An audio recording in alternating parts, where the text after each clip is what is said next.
capítulo 5, versículo 21. Vamos a leer una historia conocida por todos de un padre.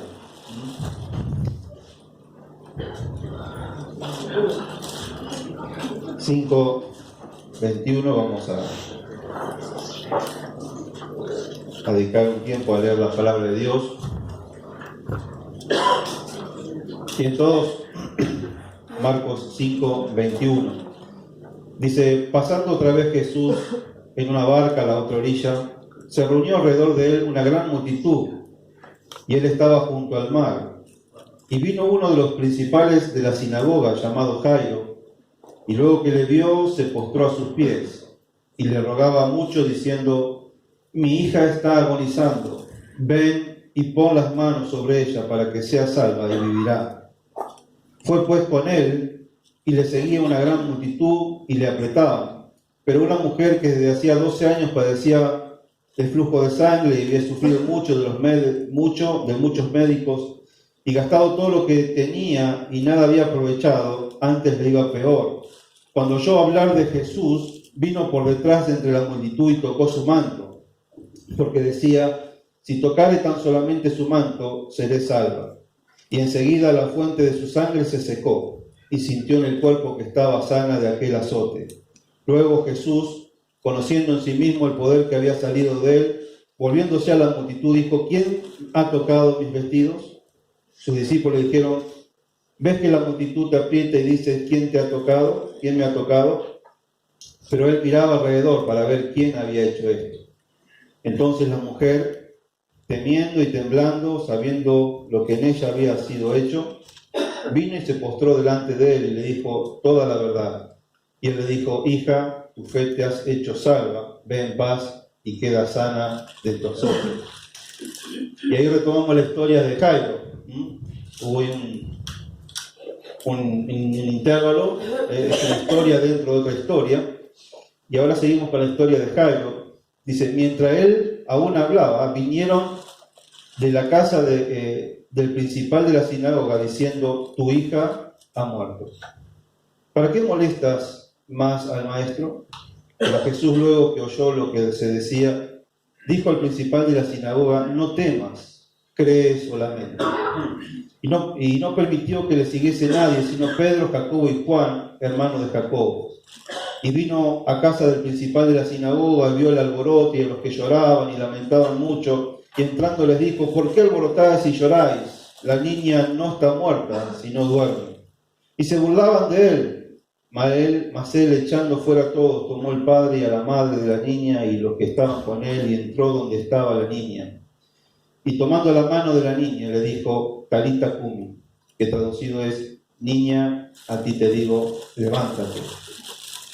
Y luego la niña se levantó y andaba, pues tenía 12 años, y se espantaron grandemente. Pero él les mandó mucho que nadie lo supiese, y dijo que se le diese de comer. Al igual que un virus mortal, desde que el pecado entró en el mundo por Adán, por parte de Adán, el pecado ha sido y es una fuerza devastadora, destructiva, que ha afectado a toda la humanidad, ¿no? El pecado ha introducido enfermedad, sufrimiento al mundo, y también la misma muerte, ¿no? La muerte que hoy como seres humanos tenemos que experimentar es producto del pecado. Por eso vivimos en un mundo que se llama un mundo caído, un mundo cambiante, un mundo que realmente, un mundo inseguro, lleno de crisis en todas las áreas, económica, social, moral, de todo tipo. Lo que se vive en el mundo es terrible, producto, nosotros entendemos que es de la caída del hombre, del pecado. El pecado ha producido el vivir en este mundo en el que vivimos. Nuestras familias están acechadas por un montón de peligros, enfermedades, robos, el desempleo. Realmente vivir hoy es muy difícil, muy difícil. Y esto ha traído miedo, ha traído temor al hombre, es decir, le tenemos miedo a los hombres, le tenemos miedo al fracaso, le tenemos miedo a la muerte, le tenemos miedo a cualquier crisis que pueda sobrevenir sobre nuestra vida, sobre nuestra familia. Y es en este contexto donde el hombre, el padre de familia, es el responsable, ¿no es cierto?, de traer al hogar que seguridad, tranquilidad, traer paz, realmente darle a la familia esa seguridad que necesita para poder vivir en este mundo. Y créanme que no es fácil pilotear este barco, ¿no?, que está en medio de un mar bastante enfurecido, con tormentas, un mar bastante bravo, y los padres tenemos que ir piloteando el barco y llevando el barco de nuestra familia en medio de este contexto, en este mundo en el que tenemos que vivir, ¿no? Y poder traer paz y tranquilidad en medio de la crisis a nuestro hogar. Esta historia que hemos leído en esta noche, la historia de Jairo, es la historia de la respuesta de un padre ante una crisis. Lo que hemos leído en esta noche le podríamos titular así: es la respuesta de un padre ante la crisis que invadió esta familia. ¿Y cómo reaccionó Jairo? ¿Cómo reaccionó Jairo ante esta crisis? Fíjense que si hay algo que lo peor que nos puede pasar en la vida es que la muerte visite nuestro hogar. Podemos pasar problemas económicos, problemas en la familia, pero creo que algo difícil es que la muerte visite nuestro hogar. Y más cuando la muerte se produce en una forma antinatural. ¿Qué quiero decir con eso? Que lo natural, más allá de que la muerte en sí ya es dolorosa, lo normal, lo natural es que los hijos entierren ¿quién? A sus padres. Pero aquí no solamente la muerte ha visitado este hogar, sino que se está produciendo algo que no es natural. Es decir, el padre o los padres tienen que estar enterrando a su propia hija de 12 años. Y vamos a ver ante este hecho una hija que se le está muriendo a Jairo. Es decir, ¿qué hace Jairo? ¿Cómo reacciona Jairo ante este padre? Porque cuando él va a Jesús, él va como ¿qué? Él va como padre a Jesús, a buscarlo.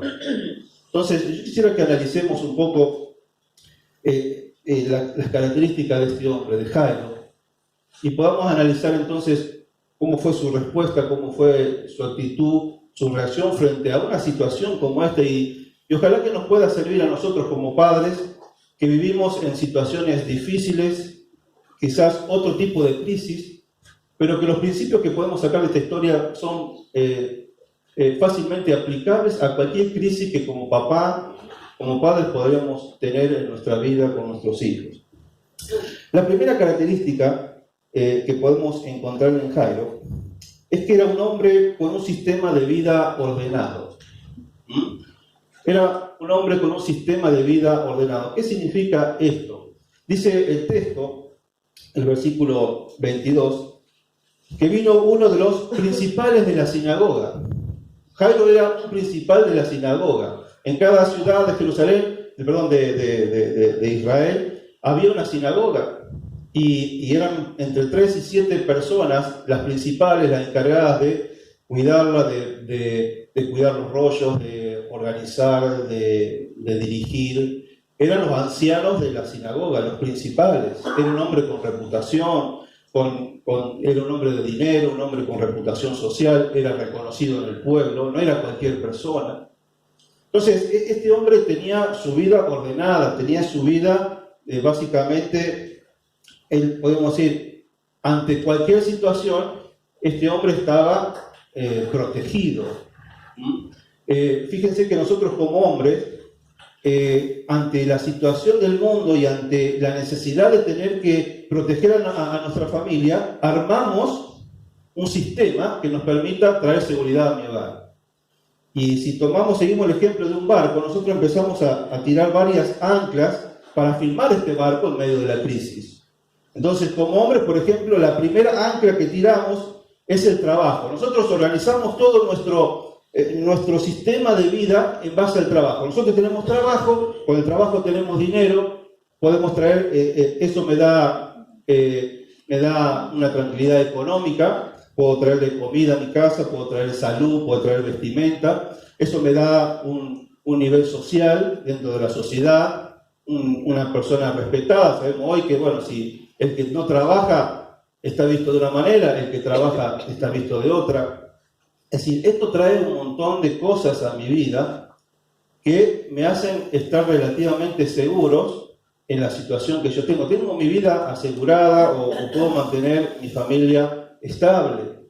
Incluso este trabajo que tenía Jairo también le daba una fe. Su sistema de vida estaba basado en la fe judía, ¿no? Él era religioso, era principal, era, uno de los jefes allí, que mejor conocía lo que era la religión, era su fe.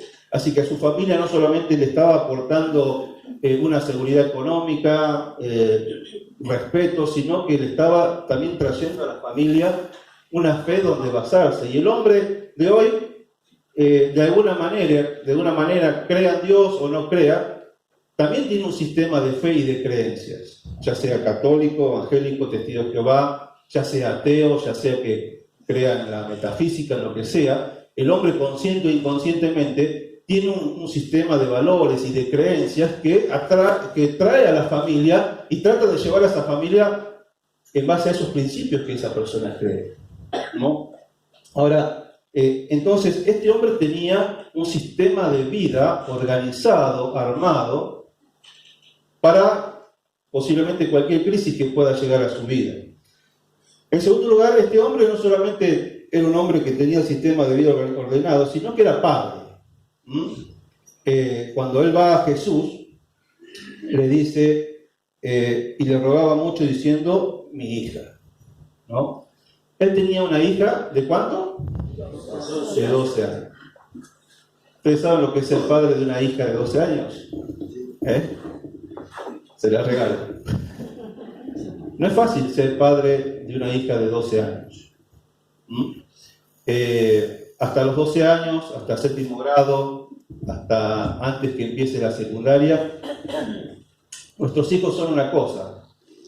Y parecería que a los 12 años se le cambia el chip y pasan a ser otra, ¿no? Hasta los 12 años todavía viven en el mundo de nuestra familia, de nuestros valores, nuestras creencias, van donde nosotros los llevamos, creen lo que nosotros creemos, hacen lo que nosotros les decimos, no cuestionan nada, agachan la cabeza en muchos casos, en otros no, pero en la mayoría, y hacen lo que uno le dice.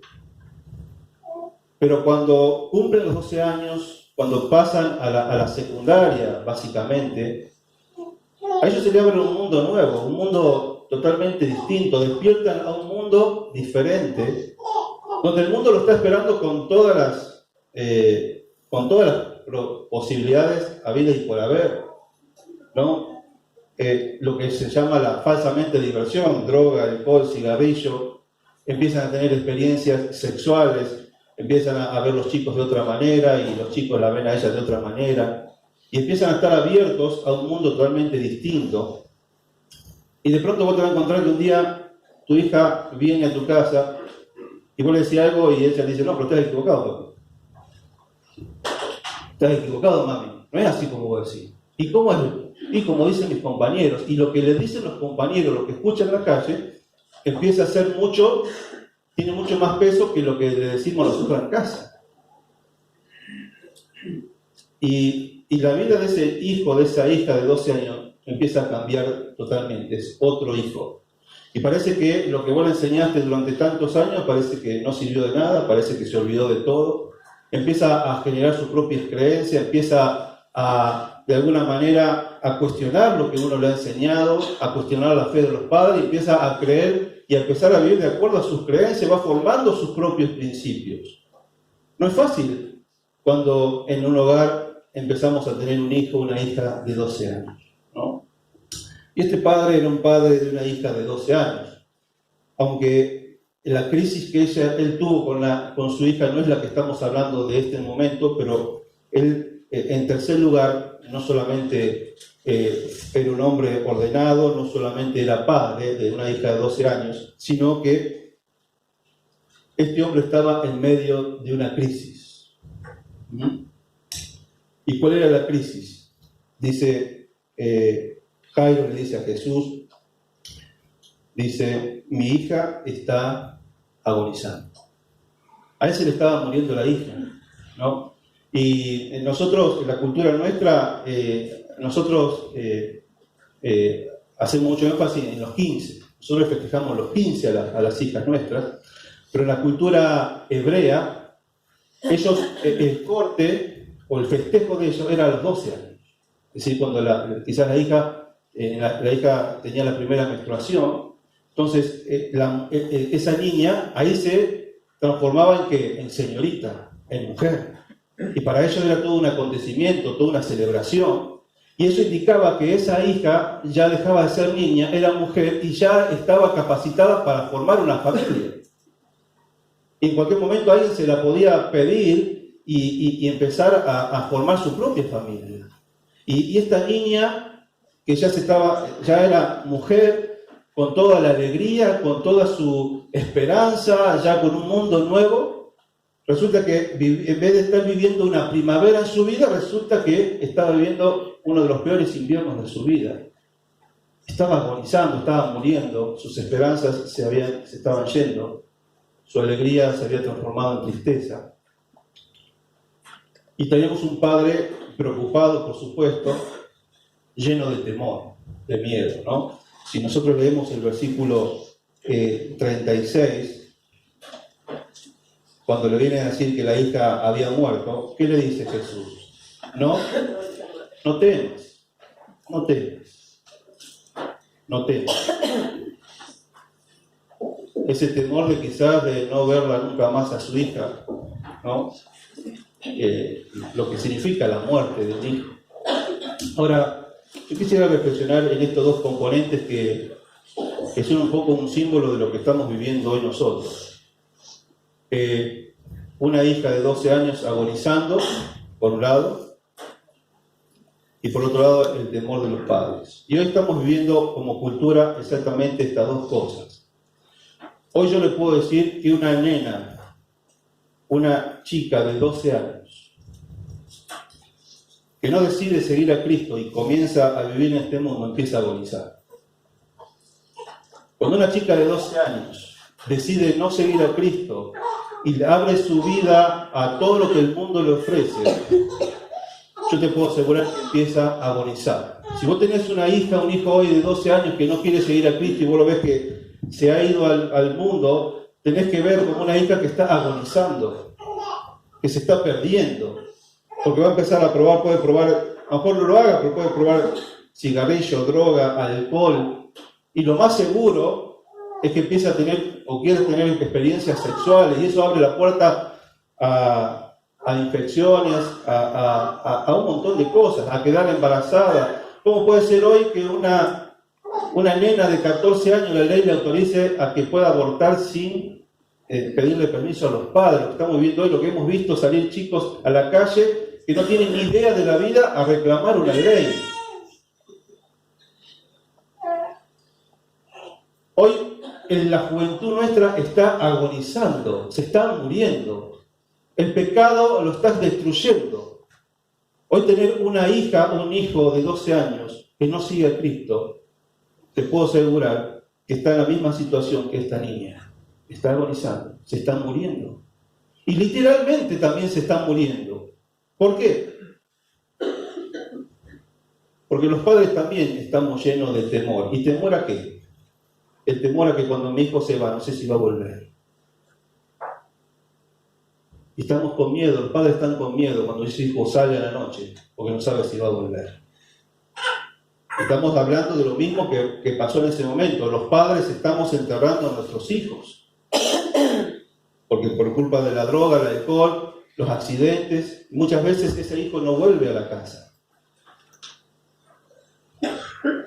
estamos con miedo. Nosotros somos una generación, la generación nuestra y de muchos de nosotros somos una generación del miedo.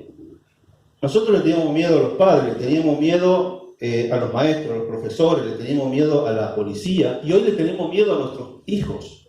No nos animamos a ponerle límite a nuestros hijos, a decirles cosas, le tenemos miedo. Ellos nos mandan a nosotros, ellos nos dicen, no, yo hago lo que quiero y los padres no pueden hacer nada.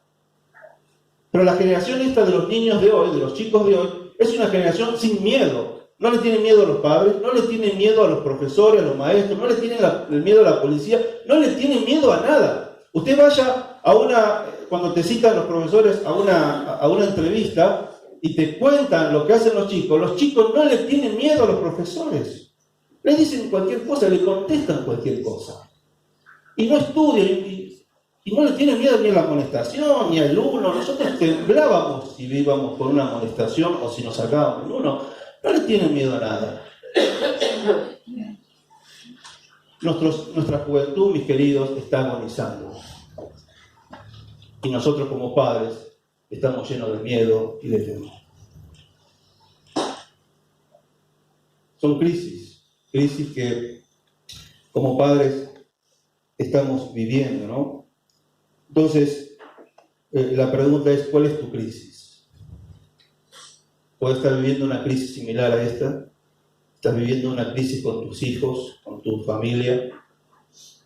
Quizá la crisis tuya sea una enfermedad, sea un problema económico, sea una enfermedad grave, sea el desempleo, sea una crisis matrimonial que estás viviendo. No sé cuál es tu crisis, pero en este mundo caído cada uno de nosotros tenemos que pasar por crisis muy difíciles.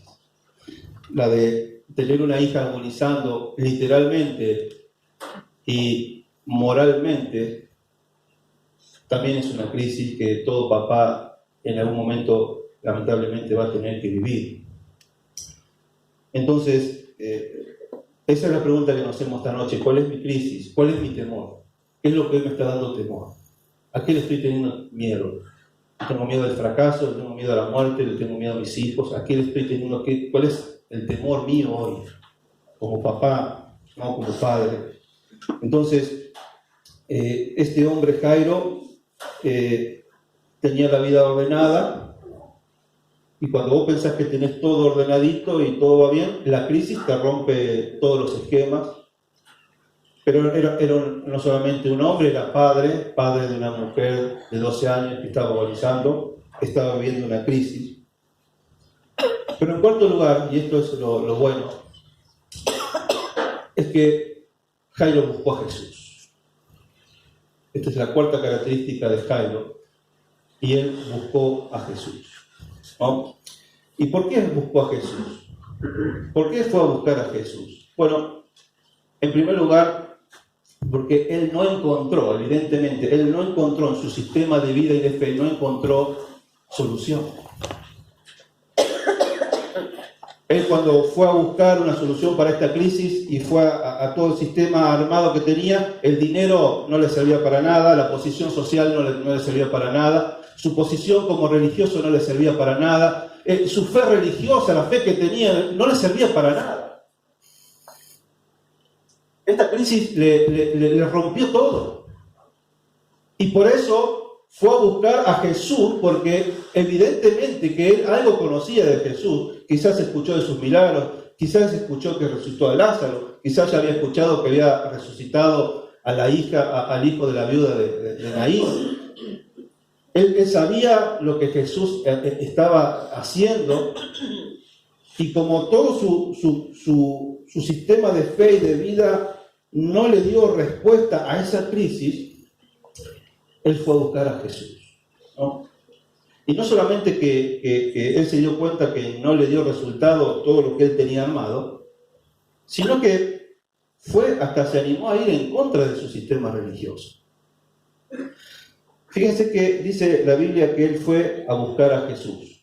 Él era un líder religioso, era un fariseo, ¿no? Y dice que él lo fue a buscar en medio de toda la multitud. Fue de día, no fue en forma privada. ¿Se acuerdan de Nicodemo cuando fue a buscar a Jesús? ¿Cuándo fue?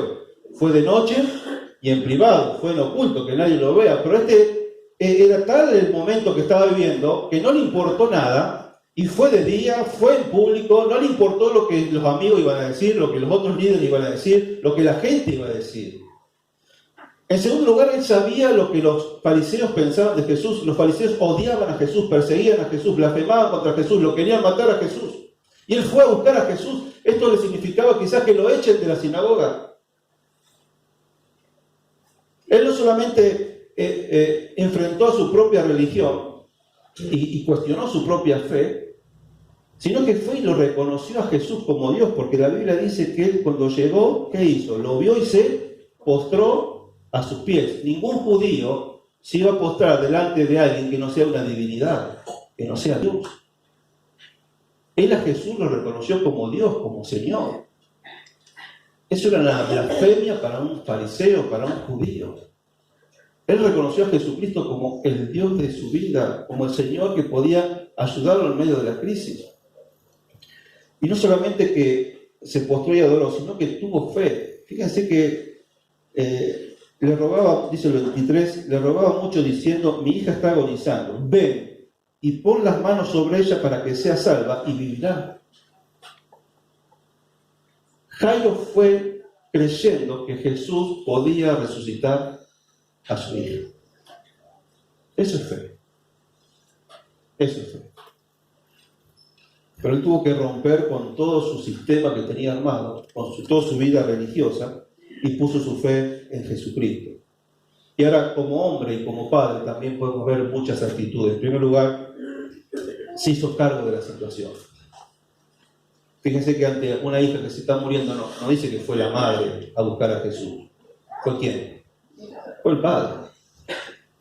Y hoy muchas veces eso se ve poco. Y no quiero juzgar ni condenar a nadie, que usted vaya a la municipalidad y vayan a ver quiénes son las personas que van a pedir para sus necesidades, cuando van a pedir una ayuda a la comuna, a la municipalidad. ¿Quiénes son las que están allí?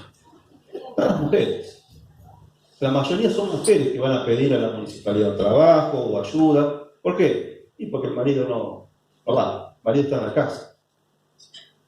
Y muchos maridos no se hacen cargo de la situación y de la crisis y mandan a las mujeres. Las mujeres tienen que salir a arreglar los problemas de la familia.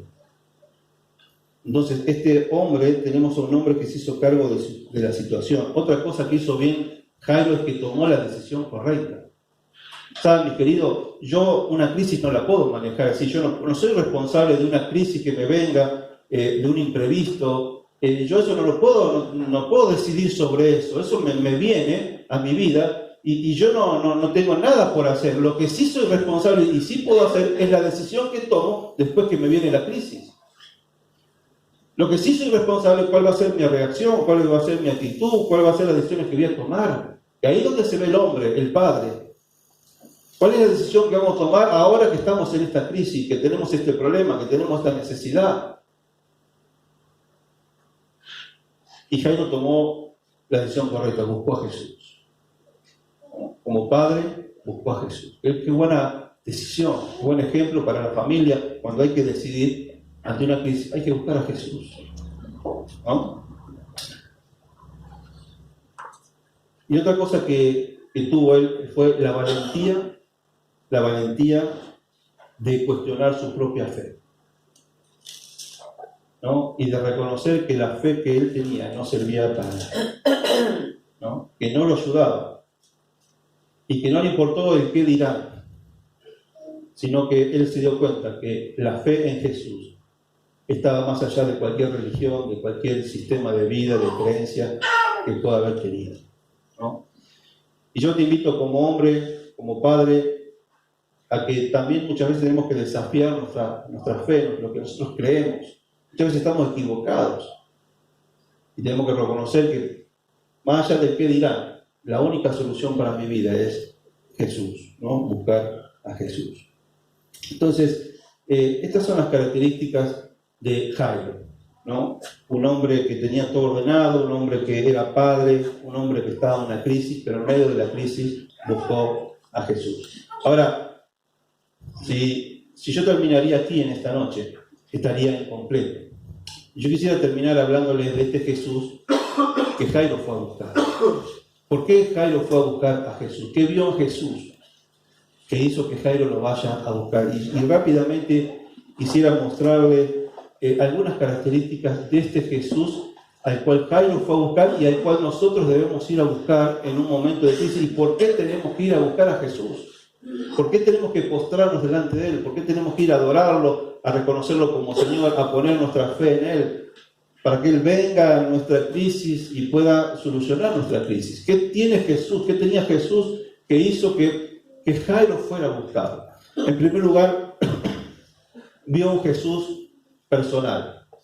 Fíjense que el versículo 21 y 22 dice: pasando otra vez Jesús en una barca, a la otra orilla, se reunió alrededor de él una gran multitud. A Jesús siempre lo rodearon las multitudes. Dice, y él estaba uno de los principales de la sinagoga. Es decir que Dios es un Dios personal. Dios no solamente ve las multitudes, sino que es capaz de ver que tu propia vida. Nosotros a veces tenemos la idea de ese Dios que está en el cielo sentado y que ve todo el mundo, pero no tiene la capacidad de afinar la lupa y concentrarse en mi vida, en lo que me pasa. Mirá si va a estar fijándose en el problema que yo tengo, en la crisis que yo tengo. Pero Jairo se dio cuenta que este Jesús, que tiene la capacidad de estar rodeado de multitudes, tiene la capacidad de afinar su lupa y concentrarse en mi problema. Por eso Jesús es un Jesús personal. Que si vos vas con tu crisis, con tu problema, Él te va a atender. Él te está mirando con sus ojos, con su lupa está sobre tu problema, sobre tu necesidad, sobre tu crisis. Dios no es solamente un Dios de multitudes, es un Dios personal que te ama personalmente. Muchas veces nosotros decimos, bueno, Cristo murió por todo el mundo, pero podemos decir, Cristo murió por mí. Cristo en la cruz pensó en mí, murió por mí, por mis pecados, no solamente por todo el mundo. Es un Jesús personal. Pero también, no solamente es un Jesús personal, sino un Jesús accesible. Fíjense que su ministerio siempre fue entre las multitudes, ¿no? Hemos leído el versículo que Él siempre estaba entre las multitudes. El versículo 24 dice, fue pues con Él y le seguía una gran multitud y le apretaba. A Jesús podía llegar cualquier persona. Cualquier persona podía ir a Jesús. Podía hablar con Jesús, contactar a Jesús, podía tocar a Jesús. Jesús era accesible a cualquier tipo de persona. No estaba apartado, lejos. A veces solamente se apartaba a orar para recuperar fuerzas porque no era fácil atender a la multitud, pero era un hombre que estaba continuamente entre la gente, era accesible. Y este relato de Marcos solamente se enfoca en dos personas, ¿no? En Jairo y en la mujer, esta persona que tenía flujo de sangre. Pero fíjense que cómo Jesús está accesible, no solamente es accesible, sino a cualquier tipo de persona. Estas dos personas son muy diferentes y los dos tuvieron acceso a Jesús, ¿no? Uno era hombre, Jairo, la otra era una mujer. Una era rica, la otra era pobre. Una era el líder de la sinagoga, la otra la habían excomulgado de la sinagoga por su inmundicia, por la sangre, por su flujo. Uno era honrado en el pueblo, el otro era una mujer avergonzada. Y así podríamos buscar un montón de diferencias entre Jairo y la mujer que tenía flujo, y ante los dos, Jesús que se detuvo y lo atendió a los dos. No importa quiénes eran. Jesús era accesible. Y hermano, Jesús está accesible a tu vida. No importa quién sos. No importa tu condición social, económica, tu apellido, tu color de piel. No importa la cantidad de tus pecados. Todos tienen acceso a Jesús, ¿no? Y Jairo pudo ir a Jesús porque se dio cuenta que Jesús era una persona, era personal, era accesible. Pero también encontramos un Jesús disponible. Dice el versículo 24, cuando Él le dijo que lo acompañe, que vaya a la casa, dice el versículo 24, fue pues que con Él. No es que le dijo, no, vení otro día, hoy no puedo, mirá toda la gente que tengo acá atendiendo. No puedo ir. No, dice que dejó lo que tenía que estaba haciendo, estaba hablando, él dejó todo y fue, estuvo disponible para esta persona que estaba preocupada, que estaba temerosa, que lo necesitaba, que estaba disponible para suplir su necesidad. Hermanos, tenemos un Jesús disponible. Él está las 24 horas disponible. Siempre digo que la distancia entre nosotros y Jesús es solamente una oración, es buscarlo, es llamarlo. Él está siempre disponible ante nuestro dolor, nuestra angustia, nuestra tristeza. Entonces, tenemos un Jesús personal, un Jesús accesible, un Jesús disponible, pero también tenemos un Jesús soberano, un Jesús que controla todas las circunstancias. No lo vamos a leer, pero entre el versículo 25 y 35, Jesús estaba yendo a teóricamente tenía que tratar de que una hija de una chica no muera. Era una urgencia. La cosa es que él se tomó el tiempo y se detuvo a ver quién le había tocado el mano. ¿Qué hubieran hecho ustedes si fueran Jairo? Lo agarro del cuello y digo, ¿qué estás haciendo? Mi hija se está muriendo y vos te vas a dar vuelta a ver quién te tocó el manto. Eso, dejarlo para la vuelta. Cuando venga a la vuelta, preguntar quién fue. Pero Jesús se detuvo. Y yo creo que lo hizo a propósito. ¿Por qué? Porque él sabía que la hija de Jairo tenía que morir. ¿Se acuerdan cuando murió Lázaro? María y Marta le avisaron, venite, que Lázaro se está muriendo. Y Jesús, en vez de salir rápido, se quedó, ¿qué? 2 días más. ¿Dónde está? Y después cuando él llegó, María le reprocharon, si tú hubieras estado, Lázaro no hubiera muerto. Pero Jesús, él sabía, dice que esta enfermedad que tenía Lázaro no era para la muerte solamente, sino era para la gloria de Dios. Pero Él es soberano porque Él maneja todas las situaciones. Él está en el control, aunque nosotros estamos en un mar agitado y estamos ahí en medio de una crisis, Jesús sigue sentado en el trono y Él está dirigiendo cada situación, cada cosa que nos pasa en la vida. Nosotros tenemos que estar tranquilos sabiendo que Él sabe lo que hace y lo que permite en nuestras vidas. Jairo no lo entendía, la gente no lo entendía, nadie lo entendía. Jesús sí sabía lo que estaba haciendo. Él sabe lo que hace. Él está en el control de la historia y de la vida nuestra. Y Él sabe por qué permite las cosas. Porque Él quiere hacer otra cosa de lo que nosotros creemos que Él tiene que hacer. Nosotros pensamos que Él tiene que hacer A, pero Dios dice, no, yo tengo que hacer B, porque B va a producir más resultados que A. Esto iba a traer mucho más gloria al Señor. No es lo mismo sanar a una chica que resucitar a un chico. Y eso iba a traer un mayor impacto en las personas. Por eso, hermanos, nosotros en la crisis se nos nubla la mente y decimos, ¿dónde está Jesús? ¿Por qué lo permitió? ¿Por qué esto? ¿Por qué lo otro? ¿Por qué no obró? Si hubiera obrado antes, ¿por qué lo hace ahora? Hermanos, Dios es soberano, Él sabe lo que hace.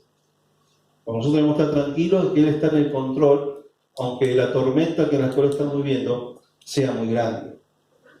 Entonces, Él es soberano. Y por eso Jairo lo fue a buscar. Pero también tenemos a un Jesús consolador. Fíjense en el versículo 35 y 36. Mientras él aún hablaba, vinieron de la casa principal de la sinagoga diciendo, tu hija ha muerto. ¿Para qué molestas más al maestro? Es decir, estas personas pensaban que Jesús a lo sumo podía sanarla, pero no resucitarla. ¿Se dan cuenta? ¿Para qué lo siguen molestando? Ya murió. ¿Qué? ¿No crees que Jesús puede resucitarla? Como el concepto limitado que ellos tenían de Jesús. Podía sanarla, pero no podía resucitarla. Pero Jesús, luego que oyó lo que se decía, dijo al principal de la sinagoga, no temas. Cree solamente, o lo que sería, sigue creyendo, ¿no? Y estas palabras son palabras de esperanza, son palabras de consolación.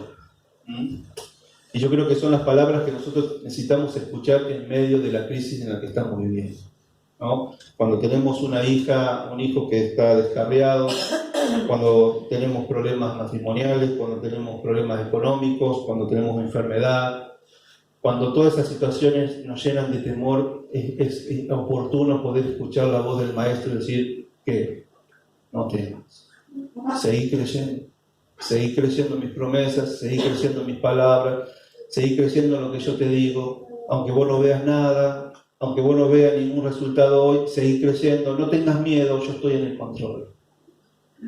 Pero Jesús tiene esa capacidad de consolar, de traer esperanza, de traer paz a nuestro corazón. Y eso es lo que necesitamos. Creo que este texto es el que necesitamos en esta noche todos nosotros. Es volver a escuchar a Jesús decir, no temas, sigue creyendo, no temas, sigue creyendo. Ante la crisis que estás viviendo, ante el problema, no temas, sigue creyendo, yo estoy en el control. Sigue orando, sigue clamando, sigue aferrándote a mis promesas, seguí ahí, que yo tengo algo grande para hacer con ellos. Pero no solamente es consolador, sino que es un Jesús de paz. Es un hombre, Jesús es ese Dios que trae paz en medio del caos. Fíjense que cuando llegó a la casa era un caos, ¿no? Ya había comenzado el velorio, ¿no? Y no es como los velorios nuestros de hoy que todo silencio, tratar de no hablar. En ese momento en el pueblo de Israel la costumbre era que se contrataba a mujeres que lloren, a mujeres que se rasguen las vestiduras, que lloren, que griten. Se contrataban unos cantores, músicos para que canten todas canciones tristes. Era un lío en la casa. Más ruido había. Imagínate que él era el líder de la sinagoga, así que hacían el doble del ruido y de quejidos y de lloro y de todo, porque había muerto la hija de Jairo. Era todo un lío, era un caos. Pero cuando Jesús llega, dice, él entrando, dice el versículo 39, dice, ¿por qué alborotáis y lloráis? La niña no está muerta, sino duerme. Y se burlaba, más él echando afuera a todos, ¿no? Lo echó fuera a todos, lo sacó a todos, los cantores, los que lloraban, todos, ¿no? Lo sacó afuera a todos, sacó el caos, trajo la paz. Dice que tomó al papá, a la mamá, lo llevó a la habitación donde estaba la niña. Él trajo paz, él calmó las cosas. Y esto es una virtud también de Jesús, ¿no? Él trae calma y trae paz en medio del caos, el que trae sosiega en los momentos de crisis. Y por último, no solamente un Jesús consolador, un Jesús que trajo paz, sino un Jesús de poder, ¿no? Dice el versículo 41, y tomando la mano de la niña, le dijo, Talita Cumi, que traducido es, niña, a ti te digo, levántate. Es decir, que Jesús tiene tanto poder que tuvo poder sobre la muerte. Él tiene el poder de resucitar cosas muertas, de darle vida a algo que está muerto. Él tiene el poder de transformar, Él tiene el poder de cambiar, de transformar cualquier situación. De cualquier cosa que vos en tu vida creas que está muerto, Él le puede dar vida. Él tiene esa capacidad, ese poder de revertir una situación, de sacarnos de la crisis. Él puede resucitar algo que esté muerto en nuestras vidas. Tu matrimonio está muerto, Dios lo puede resucitar. Tu economía está muerta, Dios la puede resucitar. Tu trabajo está muerto, Dios lo puede resucitar. Cualquier situación que vos puedas vivir en tu vida, Él tiene el poder de transformar, de cambiar, de revertir. Él puede traer vida donde hay muerte. Tiene ese poder, ¿no? Para sacarte de la crisis en la que estás viviendo. Amén. Él tiene ese poder. Y por eso Jairo lo fue a buscar, porque era un Jesús de poder. Es el único que tiene poder para sacarme de esta situación en la que yo estoy viviendo, ¿no? Y fíjense que hasta la misma muerte, Él introdujo un concepto así de que la muerte es un dormir, es un sueño, como un proceso que no es completo. que es temporal. Cuando una persona se duerme es porque después se va a despertar. Y él introdujo ese principio de la muerte. La muerte como es algo temporal, no es para siempre. Y todos aquellos que creemos en Cristo, aún sabemos que Él tiene poder sobre la muerte y que si yo me muero, Dios algún día me va a resucitar. Y aún en lo más doloroso de nuestra familia, se me muere un cónyuge, se me muere un hijo, aún en el dolor, yo tengo la esperanza de que Jesús lo va un día lo va a resucitar. Y vamos a poder compartir en la gloria con mi cónyuge, con mi hijo, con mi hija. Y cuando uno muere en Cristo, sabe que va a resucitar. Porque Jesús resucitó. Y porque Él prometió que Él, a todo aquel que en Él cree, le va a dar vida eterna. Y todos los que morimos en Cristo, vamos a resucitar. Pablo decía en Tesalonicenses, le preguntaban, ¿y qué pasa con los muertos? Ellos están durmiendo, los que duermen. Porque Jesús tiene el poder de algún día resucitar. Así que hermanos, aún nosotros algún día, ojalá nunca los toque, tener que sufrir la muerte de un hijo, de un esposo, de una esposa. Aún en el momento más doloroso, sabemos que podemos confiar en un Dios del poder, que algún día nos va a resucitar. Y podemos encontrarnos con Él y con nuestro familiar juntos un día y compartir la gloria. Eso es creer en Jesús, eso es tener la fe, no en un sistema religioso que no me da respuesta. Jesús me da respuesta aún después de la muerte. Aún si la muerte visita mi vida, Dios tiene respuesta para eso, ¿no? Y así como resucitó a esta niña, algún día a todos nosotros, si morimos, si experimentamos la muerte, Él nos va a resucitar. Amén. Yo les voy a pedir que nos pongamos de pie y